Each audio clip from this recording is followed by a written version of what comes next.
န္တရာယ်ကိုကာကွယ်ခြင်းအန္တရာယ်ဆိုတာကောင်းကျိုးချမ်းသာတွေဖြစ်ပေါ်နေတဲ့အတွင်းထဲမှာဝင်ရောက်နှောက်ယှက်ပြီးတော့ဆင်းရဲဒုက္ခကိုပေးတတ်တဲ့အကြောင်းတရားမျိုးကိုအန္တရာယ်လို့ခေါ်တယ်လူလောကလူဘဝရောက်လာတဲ့အခါမှာအန္တရာယ်ဆိုတာရှိတယ်ပေါ့ပါဠိစကားအန္တရာယဈာဖြတ်ဝင်လာတဲ့မမျော်လင့်တဲ့မလိုလားအပ်တဲ့အဖြစ်အစည်းလို့ဒီလိုအဓိပ္ပာယ်ရဈာဖြတ်ဝင်လာတဲ့အဖြစ်အစည်းကျုံနေလို့ရှိရင်အန္တရာယ်ကျုံတယ်လို့လောကလူတွေကပြောကြတယ်အဲ့ဒီအန္တရာယ်ကိုဘယ်လိုကာကွယ်မလဲဆိုတဲ့ကာကွယ်တဲ့နည်းစနစ်တွေကိုမြတ်စွာဘုရားကဟောကြားထားတယ်ဘုရားဘာသာဝင်သူတော်စင်အပေါင်းတို့ဟာငယ်စဉ်တောင်ကြီးကလေးဘဝကစပြီးတော့ပရိကြီး17ဆိုတာလေ့လာပြီးတော့ချက်မှတ်ကြအန္တရာယ်ကာကွယ်ဖို့အတွက်အဓိကရည်ရွယ်ပြီးတော့ဟောထားတဲ့သုတ်တန်တွေကိုစုပေါင်းပြီးတော့ပရိကြီး17ဆိုပြီးတော့မြန်မာနိုင်ငံမှာသင်ယူပြုကြတယ်ပရိဆိုတဲ့စကားလုံးကပရိတ္တဆိုတဲ့ပါဠိကလာတဲ့စကားဖြစ်တယ်အဓိပ္ပာယ်ကတော့ကာကွယ်ခြင်းလို့ဒီလိုအဓိပ္ပာယ်ရဘာကိုကာကွယ်တာတုံးဆိုတော့အန္တရာယ်ကိုကာကွယ်တယ်လောကလူတွေဟာနေ့စဉ်နဲ့အမျှလောက်ကင်ဆောင်ရွက်နေကြတဲ့အခါမှာဈာဖြတ်ပြီးတော့နှောင့်ယှက်ဝင်ရောက်လာတဲ့အန္တရာယ်တွေကိုမကာကွယ်နိုင်ဘူးဆိုလို့ရှိရင်လူတွေဟာဘဝအောင်မြင်မှုဆိုတာကိုကြိုးပမ်းအားထုတ်နိုင်ကြမှာမဟုတ်ဘူးဒါကြောင့်မို့အန္တရာယ်ကင်းအောင်ကြိုးစားကြရတယ်အန္တရာယ်ဆိုတာမြင်ရတဲ့အန္တရာယ်ရှိတယ်လို့မမြင်ရတဲ့အန္တရာယ်လည်းရှိတယ်မြင်ရတဲ့အန္တရာယ်ကြတော့ကြည့်ပြီးရှောင်လို့ရတယ်မမြင်ရတဲ့အန္တရာယ်ကြတော့မိမိမမြင်နိုင်သည့်အတွက်ကြောင့်အန္တရာယ်ကျုံလာတဲ့အခါမှာရုပ်တရက်ဆုံတွေ့ရတာဖြစ်သောကြောင့်မရှောင်လွှဲနိုင်ကြဘူးတဲ့အန္တရာယ်နဲ့ကြုံကြရတယ်အဲ့ဒါတွေကိုကာကွယ်တဲ့နည်းစနစ်တွေမြတ်စွာဘုရားကဟောထားတယ်ဒီကနေ့ဘုရားမြတ်စွာဟောထားတဲ့ပရိတရားတော်တွေထဲမှာအလုံးကြားဘူးပြီးသားဖြစ်တဲ့ခန္ဓာပရိဒခန္ဓာတုတ်ဆိုတာရှိတယ်လေယာကိုင်းကျွန်းလုပ်ငန်းတွေနဲ့အသက်မွေးနေကြတဲ့တောင်သူလယ်သမားဗုဒ္ဓဘာသာဝင်သူတော်စင်တွေဟာမွေဆိုးတွေရဲ့အန္တရာယ်ကိုမကြာခဏကြုံရလို့မြန်မာနိုင်ငံအနှံ့အပြားမှာနှစ်စဉ်နဲ့အမျှမွေကိုက်လို့သေဆုံးကြရတဲ့အသက်ဆုံးပါကြရတဲ့ပုဂ္ဂိုလ်တွေနဲတာမဟုတ်ဘူးအဲ့ဒါလို့မွေအန္တရာယ်နဲ့ကြုံပြီးတော့အသက်ဆုံးကြရတာမျိုးတွေမဖြစ်အောင်ဘုရားမြတ်စွာရဲ့တရားဓမ္မတွေမှာကာကွယ်တဲ့နည်းစနစ်တွေမရှိဘူးလားလို့ဆိုရှိတယ်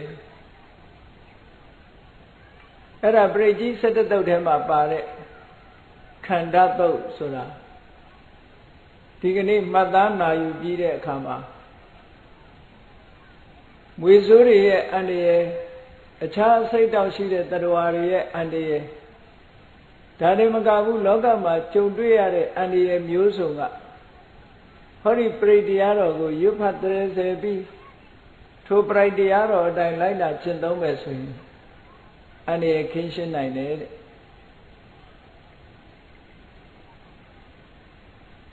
အဲ့ဒါကြောင့်မို့လို့ယုံယုံကြည်ကြည်နဲ့ဒီပရိတရားတော်လာကျင့်စဉ်များကိုကျင့်ကြံကြိုးကိုအထုတ်ခြင်းဖြင့်အစိတ်တောက်ရှိတဲ့တ attva တွေရဲ့အန္တရာယ်ဟာကာကွယ်ပြီးသားဖြစ်လို့အန္တရာယ်ကင်းပြီးတော့မိမိတို့ လုပ်ငန်းကြိုင်တာတွေဖြောင်းဖြောင်းဖြူဖြူဒီလိုဖြစ်နိုင်တယ်ပေါ့ဒါကြောင့်မို့လို့ဒီသုတ်တံမှာခန္ဓာသုံးလို့ပြိဋ္ဌိ17တုတ်မှာပါရှိတော်လဲအင်္ဂုတ္တရနိကေမှာတော့အဟိရာဇကုလတုတ်လို့ခေါ်တယ်အဟိရာဇကုလဆိုတာအဟိဆိုတာမွေးရာဇကုလဆိုတာမင်းမျိုးမွေမင်းမျိုးနဲ့ပတ်သက်တဲ့တုတ်လို့ဒီလိုအဟိရာဇကုလတုတ်လို့ဒီလိုဟောတယ်950ဇတ်ထဲမှာဒီတုတ်တံကိုခန္ဓာဇတ်ဆိုပြီးတော့မြတ်စွာဘုရားဟောထားတာရှိတယ်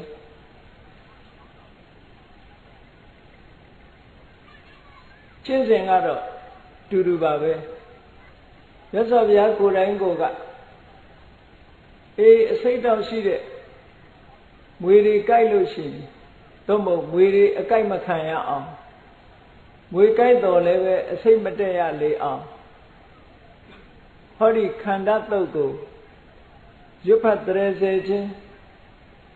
လိုက်နာကျင့်သုံးခြင်းဖြင့်မွေအန္တရာယ်တွေကာကွယ်နိုင်တယ်အခြားအန္တရာယ်တွေကိုလည်းကာကွယ်နိုင်တယ်အလွန်စွမ်းထက်တယ်လို့မြတ်စွာဘုရားကဒီလိုခေါ်ထားတာရှိတယ်ဒါကြောင့်မလို့ဒီတုံးနဲ့ပတ်သက်ပြီးတော့အလုံးသိကြတဲ့အတိုင်းသဗ္ဗတိဝိသဇာတိနံဒိဗ္ဗမန္တံကထံဝိယယန္နာတိတိဝိတံဂောရံသေတင်စာပိပရိတ္တယံ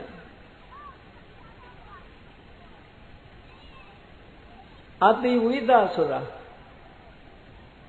အစိတ်တက်တာအလုံးကိုမြန်လို့သူကအာတိဝိသအာတိဆိုတဲ့အဓိပ္ပာယ်ကအာတုဆိုတဲ့စကားလုံးကလာအာတုဆိုတာလင်းလင်းမြန်မြန်တက်လာတတ်တဲ့ဝိသအစိတ်တဲ့မွေများလူကိုကိုက်လိုက်ပြီဆိုလို့ရှိရင်လူတွေရဲ့သွေးကြောတွေရောက်ပြီးတော့အစိတ်တက်တာအလွန်မြန်တယ်အဲ့ဒီမွေစိုးတွေကြတယ်အဲ့ဒီအစိတ်လင်းမြန်တဲ့မွေတွေကိုအာတိဝိသလို့ခေါ်တယ်နောက်အဓိပ္ပာယ်တနည်းကအာတိဆိုတာမွေဆွဲကိုပြောတာအဲ့ဒီမွေဆွဲထဲမှာအစိတ်တွေရှိတယ်မွေဆွဲကအဆွဲမှာအခေါင်းကလေးတွေပါတယ်အဲ့ဒီအခေါင်းလေးထဲမှာအစိတ်တွေပါမွေရကိုက်လိုက်ပြီဆိုလို့ရှိရင်လူရဲ့သွေးတဲ့အဲ့ဒီအစိတ်တွေဟာကြံရစ်တယ်အဲ့ဒီအစိတ်ဟာလွန်လင်းမြန်မြန်နဲ့အထက်ကိုတက်လာတတ်လို့အာတိဝိသလင်သောအစိတ်ရှိတယ်အစိတ်တက်လာပြီဆိုလို့ရှိရင်လူတွေဟာအသက်ရှင်ဖို့ခက်ခဲပြီးတော့သွားတာပေါ့ဒါဖြင့်အဲ့ဒီမွေတွေအကြိုက်မခံရအောင်မလုပ်ရမလဲဒီသုတ်တံမှာကျင့်စဉ်တစ်ခုကိုပေးထားဒီသုတ်တံကိုရွတ်ဖတ်တရေဆယ်ပြီးတော့လိုက်နာကျင့်သုံးမယ်ဆိုရင်တဲ့သဗ္ဗတိဝိသဇာတိနံစိတ်ပြင်းထန်တဲ့မွေတွေအားလုံးရဲ့ပြင်းထန်တဲ့အစိတ်တွေကိုဒိဗ္ဗမန္တံကရံဝိယနတ်တွေအသုံးပြုတဲ့နတ်မန္တံလိုပဲအလွန်စွန့်ထက်တဲ့ဒီသုတ်ဟာအကရဆိုတာဆေးနတ်ဆေးကိုအသုံးပြုမယ်ဆိုလို့ရှိရင်လည်းအစိတ်တွေကချက်ချင်းပြေပြောက်သွားတယ်မန္တန်ရွတ်ဖတ်လိုက်လို့ရှိရင်လည်းအစိတ်တွေကကျသွားတယ်ဒါကြောင့်မို့လို့နတ်မန္တန်နတ်ဆေးဝါးနဲ့အလားတရံတူတယ်လို့ဒီလိုပြောတယ်အဲ့ဒါလို့နတ်မန္တန်နတ်ဆေးဝါးတွေနဲ့အလားတရံတူတယ်ပြင်းထန်တဲ့အစိတ်ကိုချက်ချင်းဖယ်ရှားပြစ်နိုင်တယ်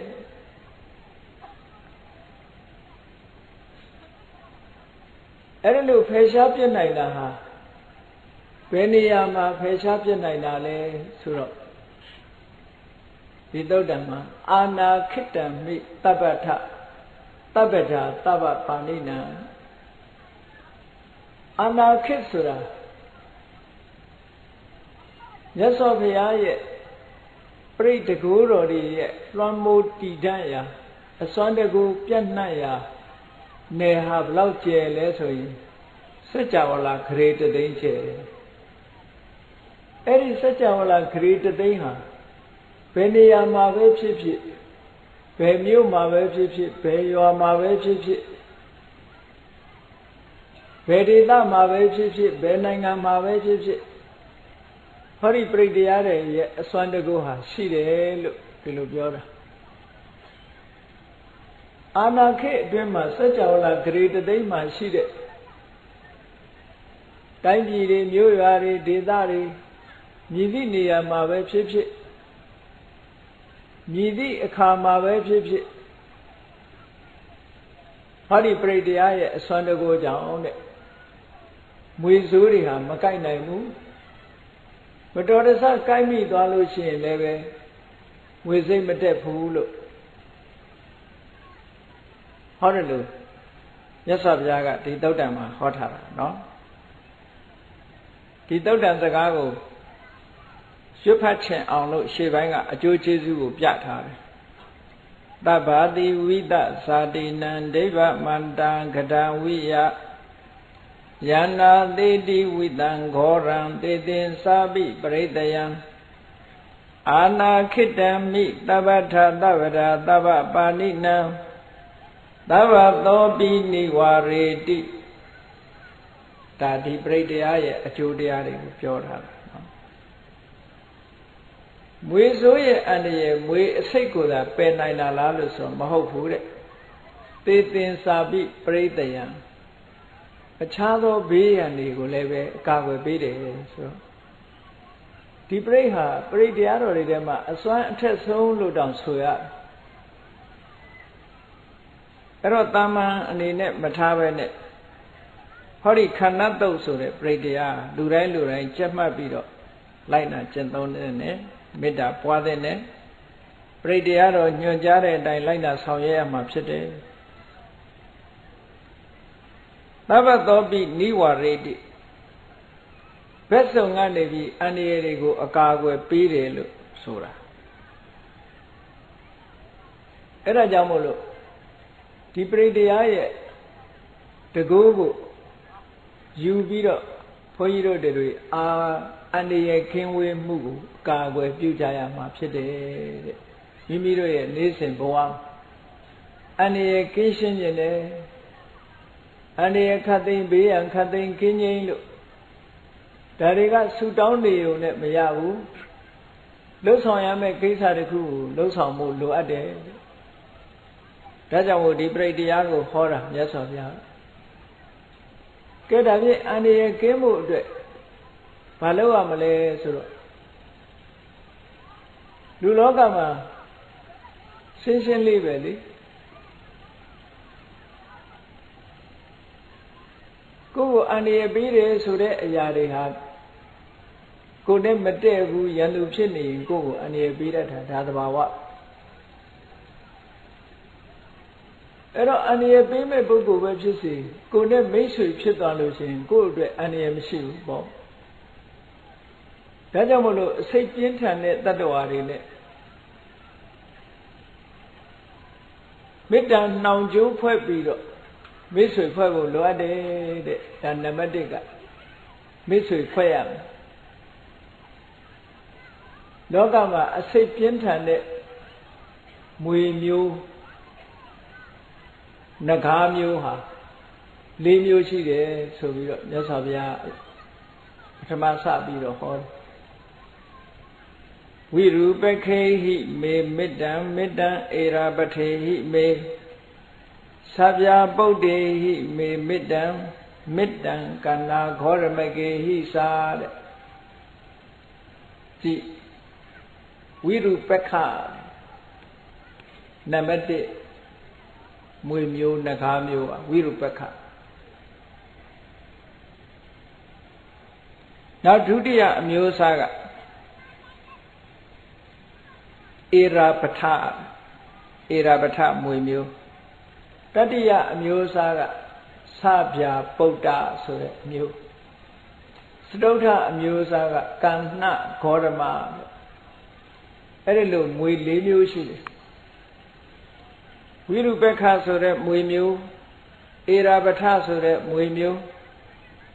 သဗ္ဗာပုဒ္ဒဆိုတဲ့မွေမျိုးကန္နဂေါရမဆိုတဲ့မွေမျိုး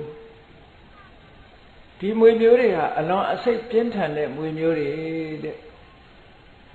ဗမာပြည်မှာဆိုလို့ရှိရင်မပွေးတို့မွေဟောက်တို့ပေါ့အလွန်အစိတ်ပြင်းတဲ့မွေတွေ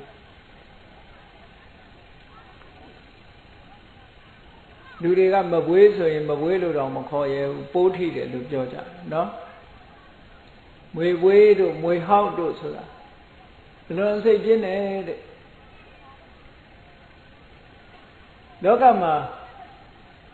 မွေတွေကလည်းအမျိုးအစားအမတန်မှများတယ်တချို့မွေကအများစုကတော့ဓာတ်ထဝိသတဲ့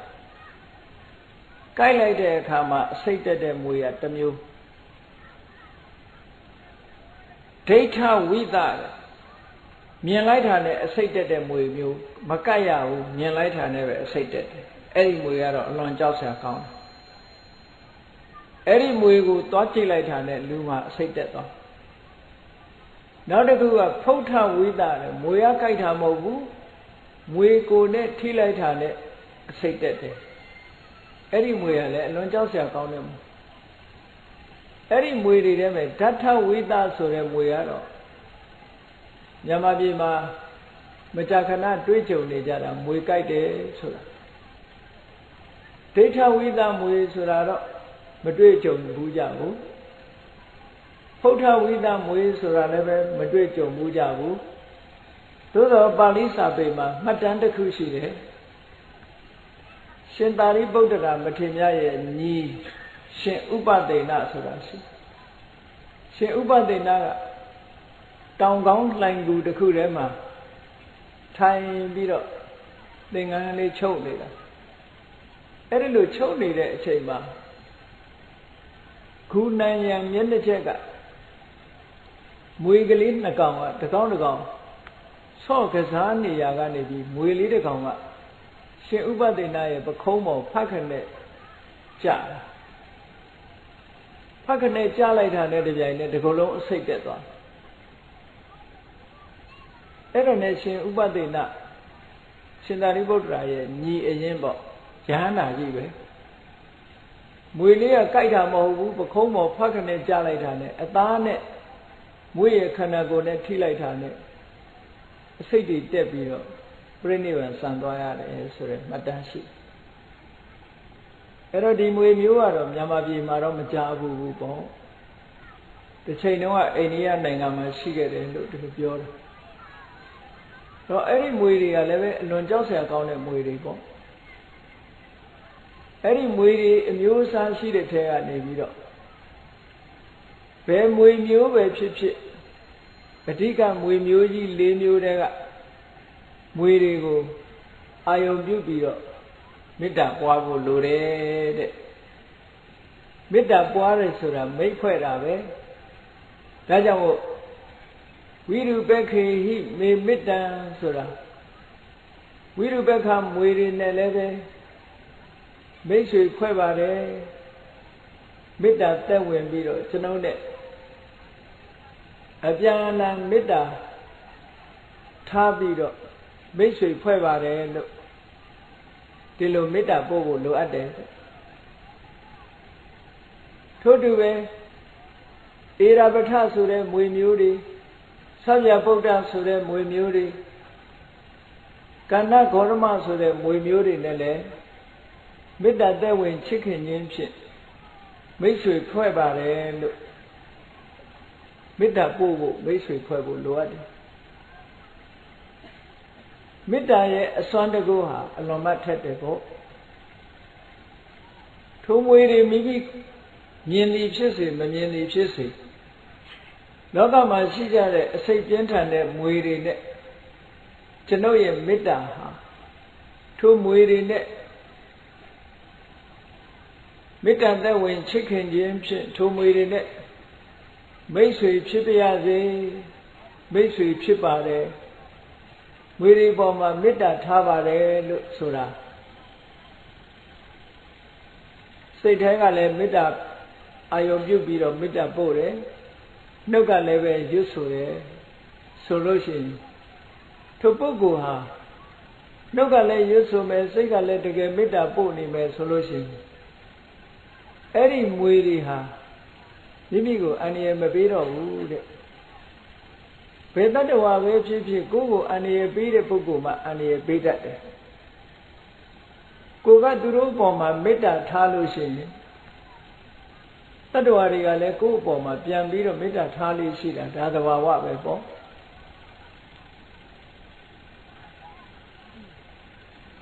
တခါတော့ကဘင်္ဂလားဒေ့ရှ်နိုင်ငံမှာသတင်းစာထဲမှာဖတ်လိုက်ရတဲ့အကြောင်းအရာလေးတစ်ခုရှိဘင်္ဂလားဒေ့ရှ်နိုင်ငံမှာဖြစ်ပျက်ခဲ့တာပေါ့အိမ်တိမ်ပေါ်မှာမွေဟောက်တစ်ကောင်တွေ့မွေဟောက်ကိုသူတို့နိုင်ငံကဘာသာစကားနဲ့ဆိုရင်နာဂလို့ပဲခေါ်တယ်နဂါပေါ့မွေဟောက်တစ်ကောင်တွေ့တော့အိမ်ရှင်လုပ်တဲ့ပုဂ္ဂိုလ်ကအဲ့ဒီမွေဟောက်ကို6တဲ့အနေနဲ့ထုံးနဲ့ရိုက်လိုက်တယ်ပေါ့ရိုက်ပြီးတော့မွေကိုကြောက်အားလာအားနဲ့ရိုက်လိုက်တော့အဲ့ဒီမွေဟာသူ့မျက်စိအောက်ကနေပျောက်ပြီးတော့သွားတယ်မွေလေးကဒဏ်ရာရသွားတယ်ပေါ့ဒဏ်ရာရပြီးတော့လွတ်သွားအဲ့ဒီလိုဒဏ်ရာရသွားတဲ့မွေကဘယ်ရောက်သွားမှမသိဘူးနောက်တည့်ရက်ကျတော့မွေဟောက်တွေ50ကောင်တန်းစီပြီးတော့သူ့အိမ်ပေါ်တက်လာကြတဲ့အဲ့ဒါနဲ့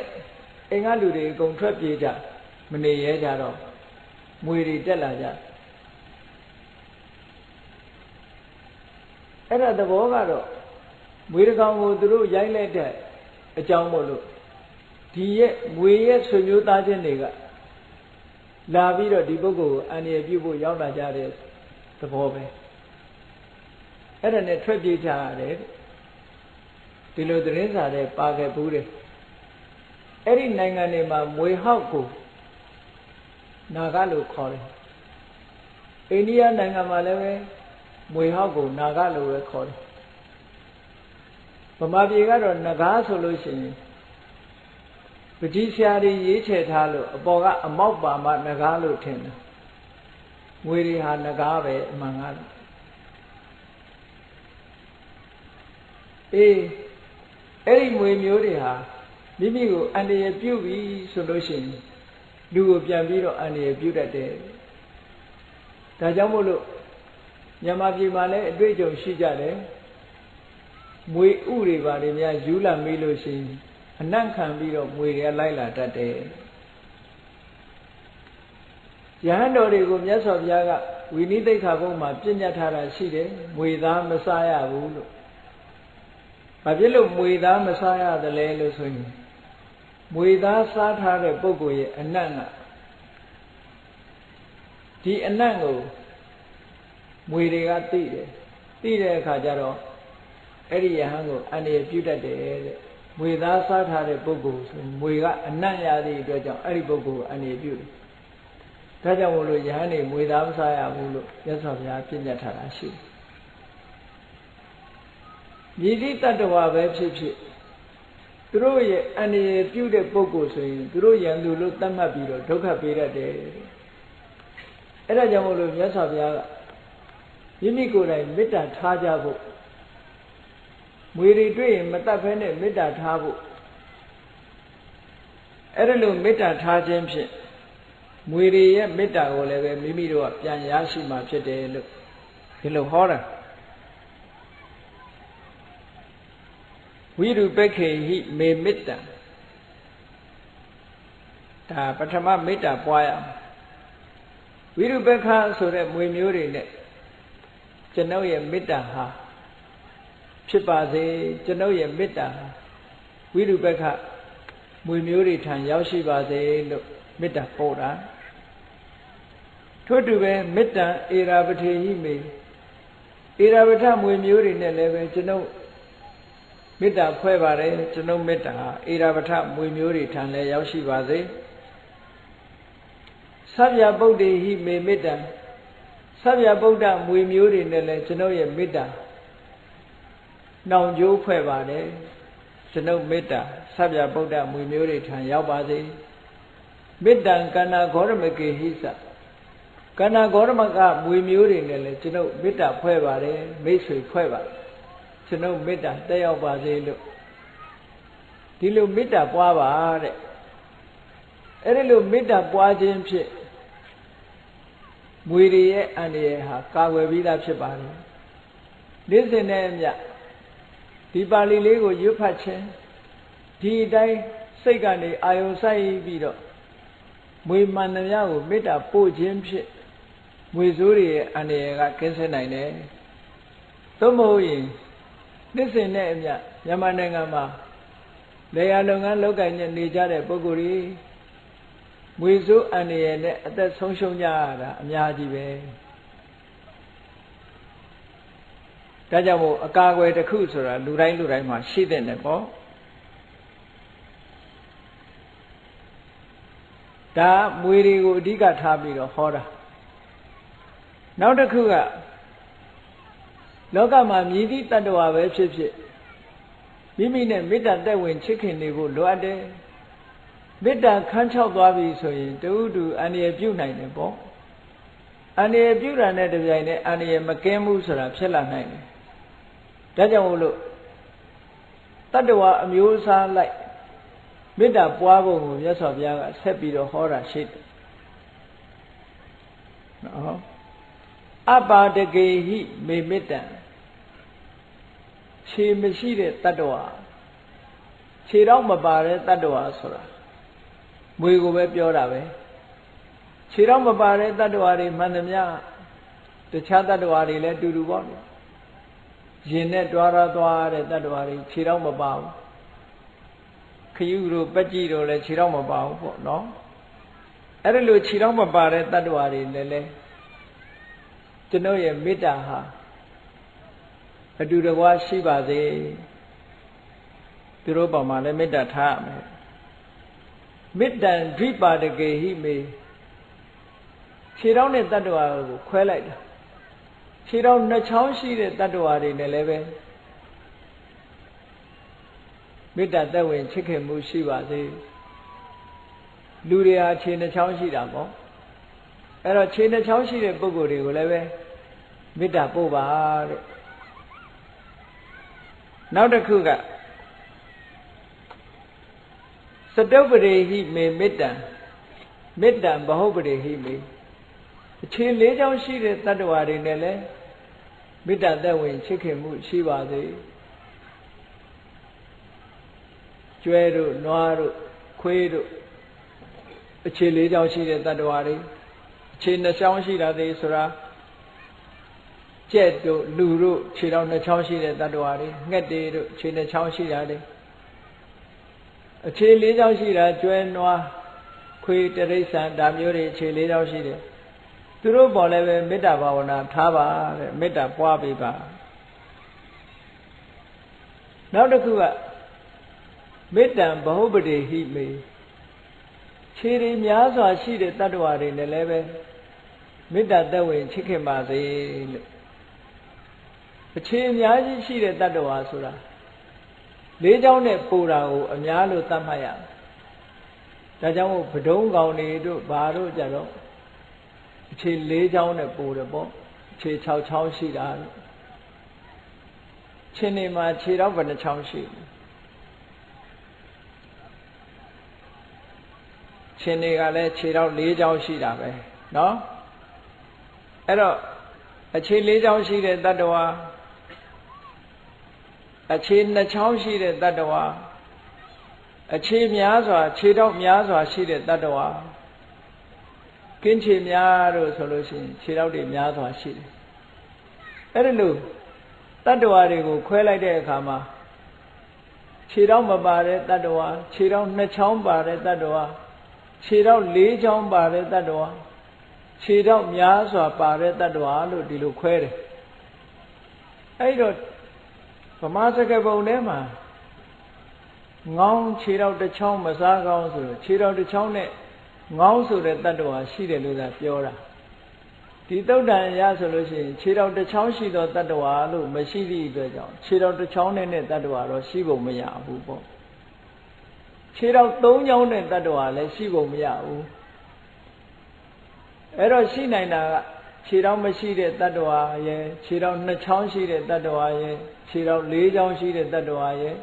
ခြေတော်များစွာရှိတဲ့တတ္တဝါရဲ့လို့အဲ့ဒီတတ္တဝါတွေနဲ့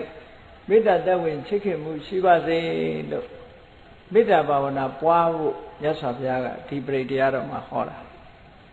အဲ့ဒါလို့မေတ္တာပွားပြီဆိုလို့ရှိရင်ကိုယ့်ကိုယ်အန္တရာယ်ဟာကာကွယ်ပြီးသားဖြစ်သွားတယ်အဲ့ဒါလို့မေတ္တာပို့ပြီးတဲ့နောက်မှာကိုယ့်ရဲ့ဆန္ဒဖော်ထုတ်ပြီးတော့ပြတယ်ကိုယ့်ရဲ့ဆန္ဒကိုဖော်ထုတ်ပြီးပြတယ်မာမံအပ္ပါဒကောဟိန္တိခြေတော်မရှိတဲ့တတ္တဝါကလည်းငါ့ကိုမညှင်းဆဲပါနဲ့ကိုယ်ကလည်းသူ့ကိုမညှင်းဆဲဘူးလေကိုယ်ကသူ့ကိုမညှင်းဆဲသည့်အတွက်ကြောင့်သူကလည်းကိုယ့်ကိုမညှင်းဆဲပါနဲ့လို့ဆိုတာပြောဆိုလို့ရတယ်ပေါ့ကိုကညှင်းဆဲနေမှတော့ဒီလိုပြောလို့မရဘူးဒါကြောင့်မို့ဒါမေတ္တာပို့တဲ့သဘောတစ်ခုပဲမာမံအပ္ပါဒကောဟိန္တိမာမံဟိန္တိဘိပါဒကောခြေတော်2ချောင်းရှိတဲ့တတ္တဝါကလည်းကျွန်ုပ်ကိုမညှင်းဆဲပါစေနဲ့မာမံစတုဝရောဟိန္တိခြေ4ချောင်းရှိတဲ့တတ္တဝါကလည်းကျွန်ုပ်ကိုမညှင်းဆဲပါစေမာမံဟိန္တိဘဟုပရောခြေတော်တွေများစွာရှိတဲ့တတ္တဝါကလည်းကျွန်ုပ်ကိုမညှင်းဆဲပါစေနဲ့လို့တတ္တဝါတွေကိုအာယုံပြုပြီးတော့မေတ္တာဘာဝနာပွားပုံကိုဒီခန္ဓာတုတ်မှာမြတ်စွာဘုရားဟောတာအဲ့ဒါကြောင့်မို့လို့ယုံယုံကြည်ကြည်နဲ့အခုလိုအာယုံစိုက်ပြီးတော့မေတ္တာပွားမယ်ဒီပရိတရားတော်ကိုရွတ်ဖတ်တရေဆယ်ပြီးတော့မေတ္တာပွားမယ်ဆိုလို့ရှိရင်မွေဆိုးတွေရဲ့အန္တရာယ်ဟာကင်းသွားမှသိကြတယ်ပေါ့မြန်မာနိုင်ငံမှာတချို့မွေစိတ်ချတဲ့ဆရာတွေဟာဟောဒီခန္ဓာတုတ်ကိုရွတ်ဖတ်ပြီးတော့မွေစိတ်ကိုချပြီးတော့ကုသပေးနေတဲ့ဆရာတွေရှိတယ်အဲ့တော့ကိုယ်တိုင်ကနေ့စဉ်နဲ့မပြတ်ပါဠိကိုမှန်မှန်ကန်ကန်သင်ကြားပြီးတော့အ내ဒိဗ္ဗေသိပြီးရွတ်ဆိုပွားများအထောက်မယ်ဆိုလို့ရှိရင်မိမိကိုယ်တိုင်လည်းပဲအန္တရာယ်ကင်းမှာပဲအန္တရာယ်ကျုံလာတဲ့ပုဂ္ဂိုလ်ကိုလည်းပဲမွေစိတ်တက်ဖို့မွေထိလို့အန္တရာယ်ကျုံလာတဲ့ပုဂ္ဂိုလ်မျိုးကိုလည်းပဲအကူအညီပေးနိုင်မှာပဲပေါ့အဲ့တော့ကိုယ်တိုင်လူတိုင်းဟာဟောဒီမေတ္တာဘာဝနာပွားပြီးတော့ဒီပရိတရားတော်ကိုရွတ်ဖတ်တရေဆဲနိုင်မယ်ဆိုရင်အန္တရာယ်တွေကင်းလာကြမှာပေါ့ဒါကြောင့်မို့လို့လေ့ကျင့်အားထုတ်တဲ့အရာတစ်ခုဖြစ်တယ်နောက်တတ္တဝါအလုံးကိုမေတ္တာပို့ဖို့ရ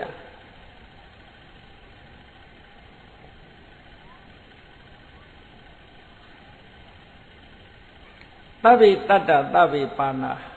သဗ္ဗေဘူတာသကေဝလာတတ္တဝါမှန်သမျှနော်သဗ္ဗေတတ္တတတ္တဝါမှန်သမျှသဗ္ဗေပါဏာဆိုတာအသက်ရှူတဲ့တတ္တဝါတွေမှန်သမျှသဗ္ဗေဘူတာသကေဝလာကိုထင်ရှားရှိတဲ့တတ္တဝါတွေမှန်သမျှ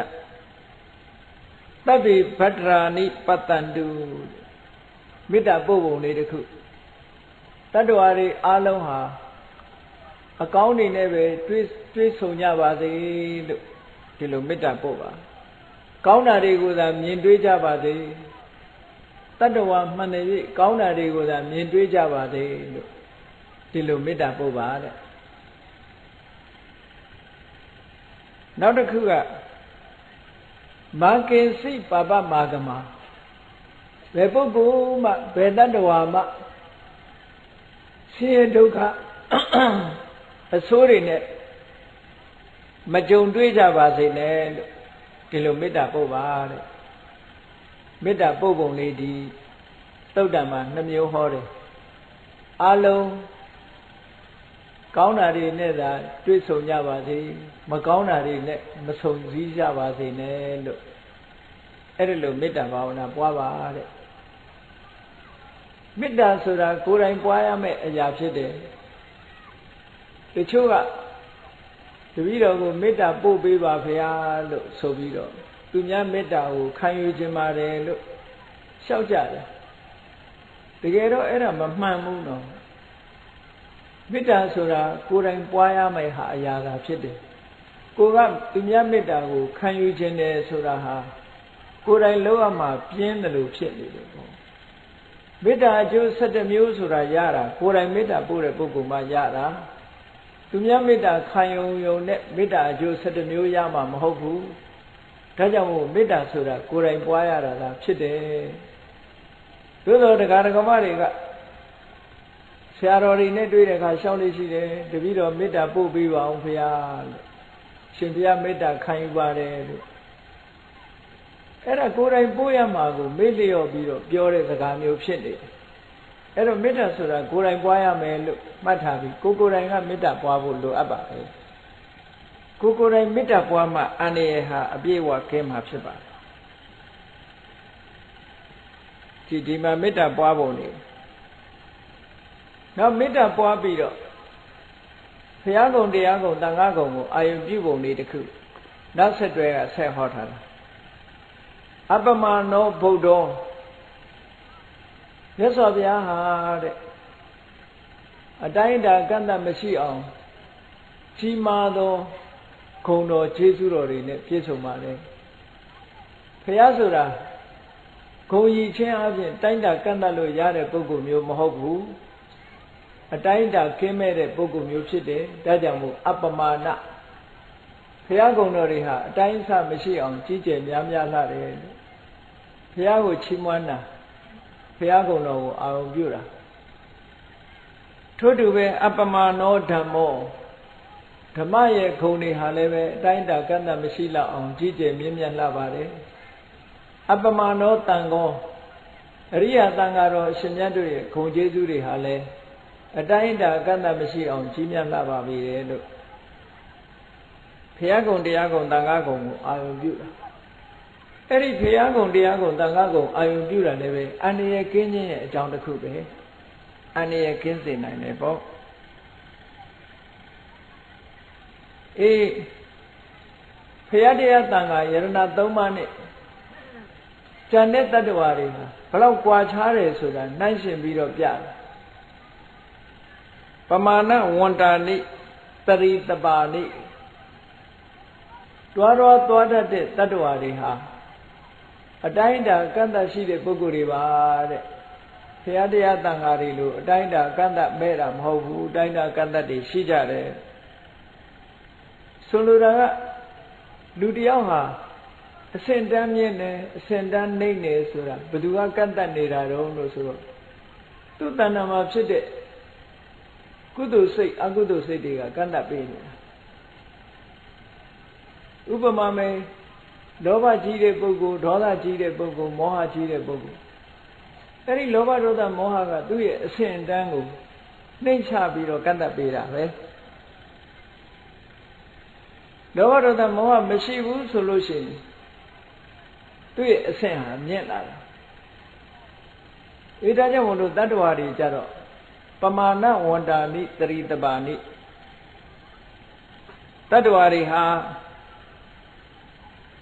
အတိုင်းအတာကန့်သတ်ရှိနေကြတဲ့တတ္တဝါတွေသာဖြစ်တယ်အဲ့ဒီတတ္တဝါတွေကဘာတွေလဲလို့ဆိုရင်အစိတ်ရှိတဲ့တတ္တဝါတွေကိုထုတ်ပြအဟိတဲ့မွေတဲ့ဝိသိကကင်းမြေခောက်လူတွေနဲ့နီးတဲ့ဟာတွေကိုပြောတတ္တပတိကင်းချေပြန်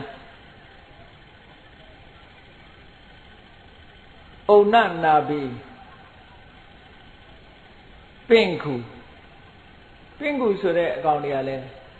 တခါတည်းသိပ်ပြီးတော့အစိတ်ပြင်းတဲ့ပင့်ခုတွေရှိတယ်တခါတော့ကနိုင်ငံခြားဇာကားတစ်ခုရိုက်ထားတဲ့ထဲမှာပင့်ခုတစ်ကောင်ပါလာတာအဲ့တောတွေကပင့်ခုတစ်ကောင်ပါလာလိုက်တာလိမ်ညာနဲ့ပါလာပြီးတော့မြို့ရောက်တော့ဂိုးတောင်တစ်ခုတည်းရောက်အိမ်တဲ့အိမ်ရောက်အဲ့ဒီကနေပြီးအဲ့ဒီပင့်ကူကိုက်လိုက်တဲ့လူတွေသေတာနဲတာမဟုတ်အကောင်လဲရှာမရဘူးပင့်ကူကြောင့်မို့လို့အစိတ်တက်ပြီးတော့သေးသေးသွားတာလူတွေဘာလို့သေမှမသိဘူးတော်နဲ့ရှာလို့မရ အဲ့ဒီပင်ကူကတခါအကောင်တွေပွားလိုက်တာအများကြီးဖြစ်လာအတော့ကိုအန္တရာယ်တွေများလို့နောက်ဆုံးကြတော့အဲ့ဒီကိုယ်တော်တစ်ခုလုံးကိုမိရှုပစ်လိုက်မှဒီပင်ကူဇာလန်းကရပ်သွားတော့တောထဲကပင်ကူအနီကြီးတွေကအမတန်မှအစိတ်ပြင်းထန်တယ်ညအခါကျတော့ရောနဲ့လာပြီးတော့လူဘောကနေဖြတ်သွားပြီးကြိုက်သွားလို့ရှင်အဲ့ဒီလူဟာသေတော့တာအဲ့ဒါကြောင့်မို့လို့ပင်ကူကောင်ဟာအစိတ်ရှိတဲ့တတ္တဝါမို့ဒီထဲမှာမေတ္တာပုတ်ထားနောက်တရပူတက်တူဆိုတဲ့အကောင်ကလည်းအစိတ်ရှိတဲ့တက်တူမျိုးကိုဆိုလို့မူတိကာကြွက်ကလည်းပဲအစိတ်အလွန်ပြင်းတယ်လို့ပြောတယ်မြန်မာပြည်မှာရှိတဲ့ကြွက်တွေတော့ကြွက်ကြိုက်လို့သေးတယ်ဆိုတော့မကြားဘူးတိရိလင်္ကာနိုင်ငံမှာအစိတ်ရှိတဲ့ကြွက်ရှိတယ်နှုတ်သီးကချွန်လေးတယ်သူကနှုတ်သီးကချွန်လေးအဲ့ဒီကြွက်ကြိုက်ထားလို့ရှိရင်3နှစ်လောက်တော့အစိတ်ကမတက်သေးဘူး3နှစ်ကျော်လာလို့ရှိရင်အစိတ်တက်အလွန်ကြောက်စရာကောင်းတဲ့အစိတ်သူကလူတွေကတော့မသိဘူးပေါ့ကြွက်ကကြိုက်တုန်းကလွန်ခဲ့တဲ့3နှစ်လောက်ကကြိုက်ထားတာသေတဲ့အခါကျတော့ကြွက်ကြိုက်ပြီးနောက်3နှစ်လောက်မှသေတာဆိုကြွက်ကြိုက်လို့သေတယ်လို့မထင်ကြအဲ့ဒီလိုအစိတ်ရှိတဲ့ကြွက်မျိုးတွေကလည်းလူလောကမှာရှိတယ်တဲ့ဒါကြောင့်မို့လို့ကြွက်ကလည်းအန္တရာယ်ရှိတာပဲပေါ့ဒါကြောင့်မို့ဒီထဲမှာထည့်ထားတာမုတိကာကတာမေရက်ခာကတာမေပရိဒံကတာမေရက်ခာဆိုတာအဲ့ဒီတိရစ္ဆာန်တွေဝင်ရောက်ပြီးတော့မိမိကိုမနှောက်ယှက်အောင်အကာအကွယ်လုပ်ထားပါတယ်အဆောင်ရှောက်လုပ်ထားပါတယ်ကတံမေပရိဒံပဋိကမန္တုဘူတာနိဆိုအန္တရာယ်ပေးမဲ့တတ္တဝါတွေဟာဝေးဝေးရှောင်ပါလို့ဆန္ဒပြုတာကိုယ်အန္တရာယ်ပေးမယ်ဆိုရင်ကိုယ်အနာမရောက်လာပါစေနဲ့ဝေးဝေးရှောင်ကျင်နိုင်ကြပါစေလို့ဒီလိုဆန္ဒပြုတာလူရဲ့စိတ်ဆန္ဒကလည်းအလွန်စွမ်းအားရှိတယ်ဒါကြောင့်မို့လို့အဲ့ဒါလိုလဲဆန္ဒပြုရမယ်ပဋိကမန္တုဘူတာနိဆိုပြီးနောက်ဆုံးဏီကုန်းချုပ်တဲ့အခါကျတော့ဘုရားရှိခိုးလေးနဲ့ဏီကုန်းချုပ်တယ်သောဟံနမောဘဂဝတောဘုရားစုစုကိုရှိခိုးပါတယ်ဘုရားကိုရှိခိုးခြင်းနဲ့ဒီသုတ်တံကိုဆုံးသတ်ပြီးတော့နမောတတ္တနံသမ္မာသမ္ဗုဒ္ဓနာဘုရားခုနှစ်စုတို့အားလည်းပဲရှိခိုးပါတယ်ဘုရားခုနှစ်စုဆိုတာဘယ်ဘုရားတွေကိုပြောတာတော့လို့ဆိုတော့ဝိပတ္တိမြတ်စွာဘုရားရဲ့တိခိမြတ်စွာဘုရားရဲ့ဝိတ္တကူမြတ်စွာဘုရားအဲ့ဒီဘုရား၃စုရဲ့ဗဒ္ဒကဘာမှာပွင့်တဲ့ဘုရားက၄စုကကုတန္တမြတ်စွာဘုရားကောဏကဗနမြတ်စွာဘုရားကတ္တဝမြတ်စွာဘုရားဂေါရမမြတ်စွာဘုရားလို့ဒီကဘာမှာပွင့်တာ၄စုရဲ့ဒီအရင်ကပွင့်ခဲ့တဲ့ဘုရား၃စုရဲ့ပေါင်းလိုက်တော့9စုအဲ့ဒီဘုရား9စုကိုရှိခိုးတယ်စာရဲပါရင်အမြဲတမ်းဟောဒီဘုရား9စုပဲရှိခိုးတယ်နှစ်ကျိရှိစုဆိုတာကြတော့ဂေါရမဘုရားဗျာဒိတ်ခံခဲ့တာက24စုအဲ့ဒီဗျာကိရိခံခဲ့တဲ့ဘုရား24စုထဲမှာဂေါရမဘုရားကိုထည့်လိုက်တဲ့အခါ25စုအဲ့ဒီ25စုထဲမှာဒီပင်္ဂရာမြတ်စွာဘုရားနဲ့တကဘာတဲ့ပွင့်တယ်ဒီပင်္ဂရာမြတ်စွာဘုရားတဲ့အရင်ပွင့်သွားတဲ့ဘုရား၃စုကိုထည့်ပေါင်းလိုက်တယ်ဘုရား၃စုကိုထည့်ပေါင်းတော့တရဏင်္ဂရာတို့တဏင်္ဂရာတို့မေဒင်္ဂရာဆိုတဲ့ဘုရား၃စုကိုထည့်ပေါင်းလိုက်တဲ့အခါကျတော့နှစ်ကျိ၈စုဆိုပြီးတော့ဒီကနေ့ခေတ်ကိုးကွယ်မှုကိုပြုနေကြတယ်အဓိကကတော့ဂေါရမမြတ်စွာဘုရားဗျာဒိတ်ခံခဲ့တဲ့ဘုရားတွေကိုနှစ်ကျိ၄စုပေါ့အဲ့ဒီနှစ်ကျိ၄စုထဲမှာဂေါရမဘုရားထဲတော့နှစ်ကျိ၅စုဒီပင်္ဂရာမြတ်စွာဘုရားနဲ့တကဘာတဲ့ပွင့်တဲ့ဘုရား၃စုထပ်ပေါင်းတော့နှစ်ကျိ၈စုအဲ့ဒါကိုကိုးကွယ်မှုပြုသို့တော့ဒီသုတ်တံမှာနှစ်ကျိ၈စုသောဘုရားများကိုရှိခိုးမှုမပြုဘဲနဲ့ဘုရား9စုကိုသာဘာဖြစ်လို့ရှိခိုးသလဲ အလုံးသိကြလိမ့်မယ်အတ္တနာရိယပြိဋ္ဌဲမှာလည်းပဲဒီဘုရားခုနှစ်ဆူကိုပဲရှ िख ိုးတာပဲမဟုတ်လားဝိပဿိတသနမတ္ထုစက္ခုမန္တတသိရိမတောဆိုပြီးအဲ့ဒီဟာစပြီးဝိပဿိမြတ်စွာဘုရားသိခိမြတ်စွာဘုရားဝိသဗုမြတ်စွာဘုရားကကုတန္တကောနာကမနကတ္တဗဂေါရမဆိုဒီဘုရားခုနှစ်ဆူကိုပဲရှ िख ိုးတာဘာဖြစ်လို့တုံးလို့အကြောင်းရှာလို့ရှိရင်ဒီဘုရားခုနှစ်ဆူရဲ့သာသနာဟာဟောဒီစัจ java လာကဘာကြီးထဲမှာရှိနေသေးတယ်တဲ့တခြားဘုရားတွေရဲ့သာသနာမရှိတော့ဘူးဘယ်လိုရှိတာတုံးလို့ဆိုလို့ရှိရင်ဝိပဿနာမြတ်စွာဘုရားရဲ့တပည့်ဖြစ်တဲ့ဗြဟ္မာတွေဟာဗြဟ္မပြေမှာရှိနေသေးတယ်ဗြဟ္မပြေမှာရှိနေသေးသည့်အတွက်ကြောင့်ဝိပဿနာမြတ်စွာဘုရားရဲ့တပည့်တွေရှိနေသေးသည့်အတွက်ကြောင့်သူ့သာသနာရှိနေသေးတယ်လို့ဒီလိုပြောတာအဲ့ဒါကြောင့်မို့လို့30ပုံထဲမှာဗြဟ္မပြေမှာထိုဘုရားတွေရဲ့သာသနာရှိနေသေးသည့်အတွက်ကြောင့်ဒီဘုရားခုနှစ်ဆူကိုပဲရှ िख ိုးတယ်ကျန်တဲ့ဘုရားတွေရဲ့တပည့်ပရိသတ်အဆက်ဆိုတာမရှိတော့ဘူးတဲ့အေးတပည့်အကျွင်းကြံရှိသေးတဲ့ဘုရားခုနှစ်ဆူကိုသာအာယုပြုပြီးတော့ရှ िख ိုးတာပါလို့ဟောဒီခန္ဓာတုတ်ပရိတရားတော်ဟာမွေဆိုးတွေရဲ့အန္တရာယ်မြတာမကအားလုံးကြုံတွေ့နိုင်တဲ့အန္တရာယ်တွေမှန်သမျှအကုန်လုံးပျောက်ကင်းစေနိုင်တယ်ဒါကြောင့်မို့လို့ဒီပရိတရားတော်မှာလာတဲ့အတိုင်းပရိတရားတော်ကိုရွတ်ဖတ်တရေဆယ်ခြင်းတို့ရွတ်ဖတ်တရေဆယ်တဲ့အခါမှာအတိတ်တွေကိုနားလည်အောင်ရွတ်ဖတ်တရေဆယ်ပြီးမေတ္တာဘာဝနာကိုကြိုးစားပွားများအားထုတ်မယ်လို့ဆိုလို့ရှိရင်မွေဆိုးအန္တရာယ်သာမကအန္တရာယ်ခတ်သိမ်းကင်းငြိမ်းနိုင်တယ်ဆိုတာယုံကြည်ကြည်နဲ့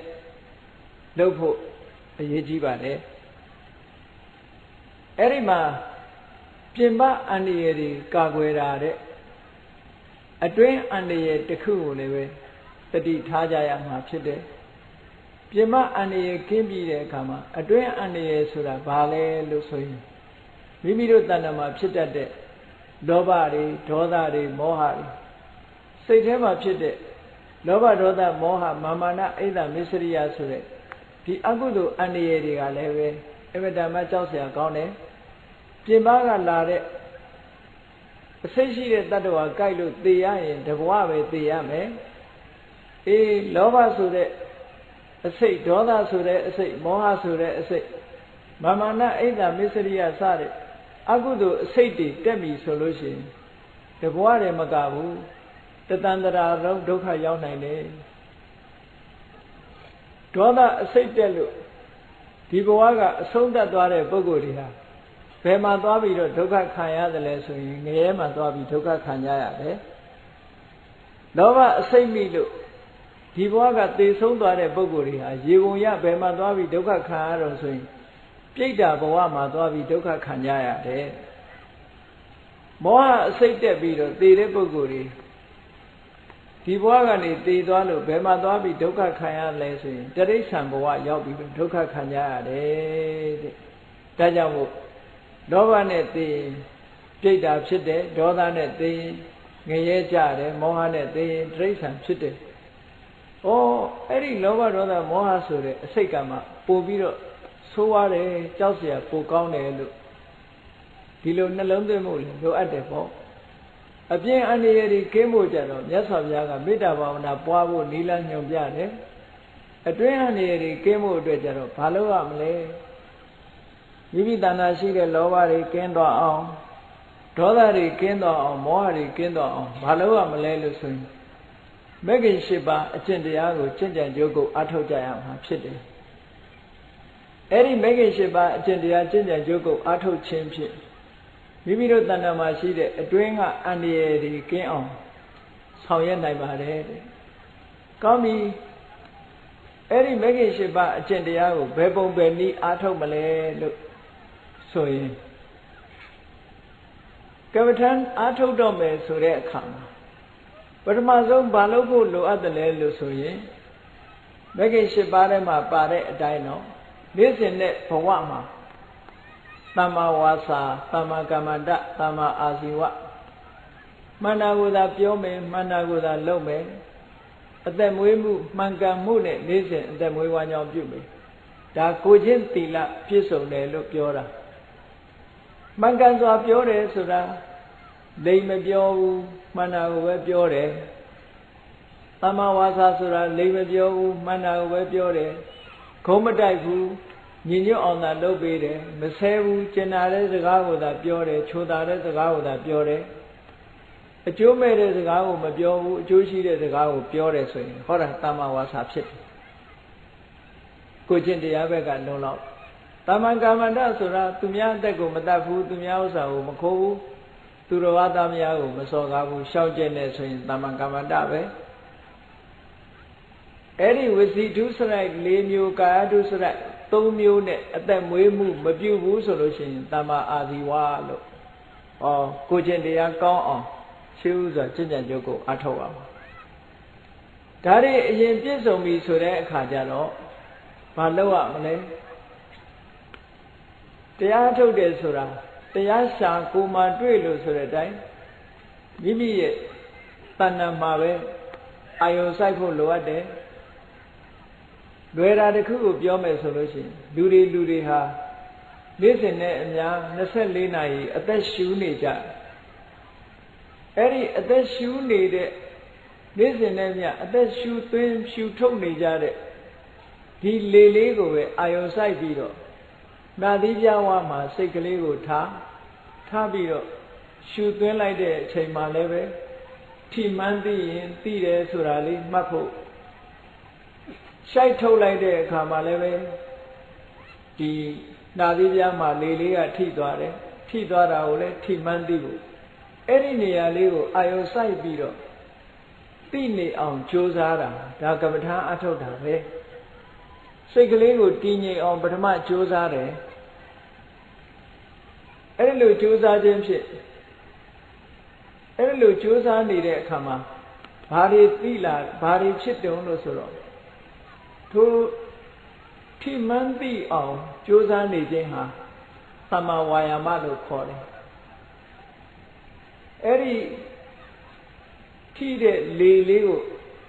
စင်ဆက်မပြအာယုံစိုက်ပြီးတော့ထားတာကသမ္မာတတိအဲ့ဒီအာယုံလေးပေါ်မှာစိတ်ကလေးငြိမ့်နေတာကသမ္မာသမာဓိတဲ့အဲ့ဒီလိုငြိမ့်နေတာကိုစင်ဆက်မပြဖြစ်နေအောင်ဒီအာယုံလေးပေါ်မှာသာတွေးကြံနေတာကသမ္မာသင်္ကပ္ပ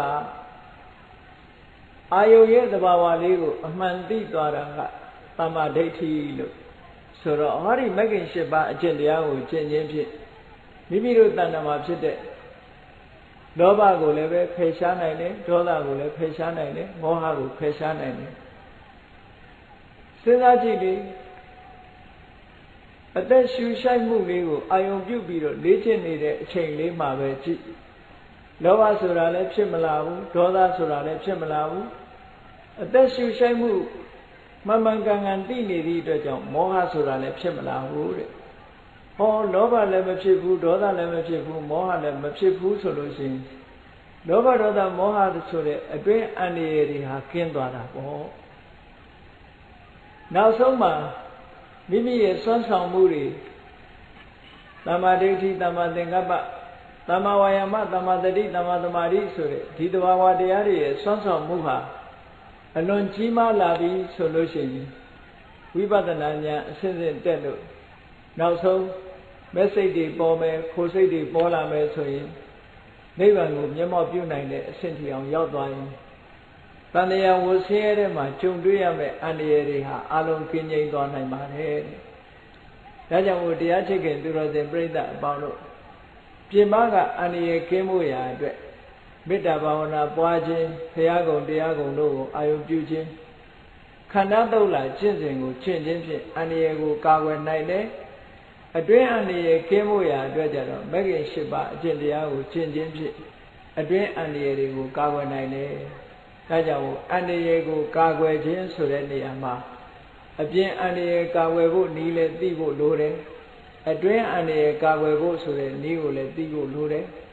အဲ့ဒီလိုသိရှိပြီးတော့ဘုရားမြတ်စွာဟောကြားတော်မူခဲ့တဲ့ဒေသနာတော်အတိုင်းပြင်ပကအန္တရာယ်တွေကင်းအောင်လည်းပဲ ဆောင်ရွက်ဖို့လိုအပ်တယ်ပြင်မအန္တရာယ်ကင်းရုံနဲ့မပြီးသေးဘူးအတွင်းမှာရှိတဲ့လောဘဒေါသမောဟဆိုတဲ့အန္တရာယ်တွေလည်းကင်းအောင်တို့တွေကြိုးစားအားထုတ်ကြမှာဖြစ်တယ်လို့ကိုယ်စီသဘောကျပြီးတော့မြတ်စွာဘုရားဟောကြားတော်မူခဲ့တဲ့တရားဓမ္မအတိုင်းကျင့်ကြံကြိုးကုပ်အားထုတ်တော်မူနိုင်ကြပါစေကုန်သတည်း